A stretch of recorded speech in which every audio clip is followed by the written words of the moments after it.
Today, a shared crisis brought both Republicans and Democrats together on Capitol Hill. Lawmakers grilled the CEOs of social media companies about the ill effects cyberbullying is having on children. We have team coverage tonight. Elizabeth Matthews hearing from emotional parents who lost their son to cyberbullying. But first, Terrence Lee is at the live desk with more on that intense questioning. And Scott, Dawn, intense might be an understatement. Lawmakers put the spotlight on the dark sides of these sites. Many online are saying both sides of the aisle teamed up to browbeat and humiliate the 5 big social media bosses for 4 hours. Would you like to do so now? Well, they're here. You're on national television. Would you like now to apologize to the victims who have been harmed by your product? Show them the pictures. Would you like to apologize for what you've done to these good people?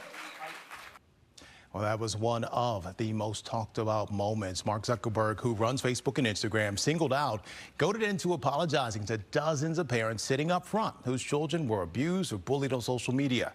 He said he was sorry for what they experienced and that Facebook is investing in features to, quote, make sure that no one has to go through the types of things that your families have had to suffer. The chief executives of X, TikTok, Snap, and Discord also tried to highlight new safety tools on their platforms.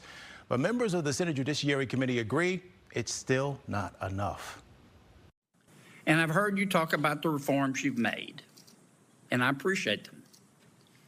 And I've heard you talk about the reforms you're going to make. But I don't think you're going to solve the problem. I think Congress is going to have to help you. I think the reforms you're talking about to some extent are going to be like putting paint on rotten wood. Congress has introduced several bills in the last year addressing social media safety. None of them have passed into law. One of the bills on the table right now, the Kids Online Safety Act. It will prevent apps from recommending harmful content to minors. Snapchat has already come out in support of it.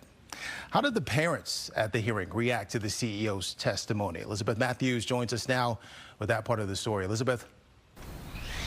Yeah, hey, Terrence. Things were fired between that panel of lawmakers and the social media CEOs. But right behind that row of CEOs sat rows and rows of parents there to support and stand up for their children.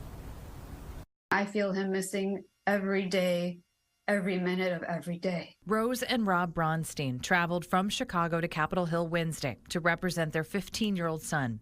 They sat next to hundreds of others who've lost loved ones and blame the involvement of social media. It was very graphic to see so many people in one room, but it's even more disturbing when you think about that we only represent a small portion. Nate Bronstein was 15 years old. He took his own life in January of 2022 after his parents say he was cyberbullied on Snapchat by classmates at the Latin School of Chicago. The Bronsteins say Mark Zuckerberg's forced apology was just that. Would you like now to apologize to the victims who have been harmed by your product? Show them the pictures. He got up and it wasn't a genuine apology. He said he was sorry for what survivor parents have been through, but did not take any accountability for his platform causing these harms to our children. Lawmakers want to pass more protective regulations and make it easier for parents to sue tech companies. What was really clear is that waiting for these companies to clean up their act and police themselves is just not serious. Congress has to act.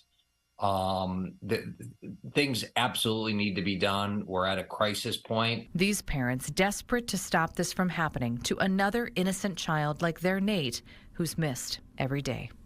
His smile, his sense of humor, his presence, every day feels like it's just a giant hole. The Bronsteins have turned their pain into a nonprofit called Buckets Over Bullying. You can find a link to that on our website, fox32chicago.com. Reporting downtown, Elizabeth Matthews, Fox 32 Chicago.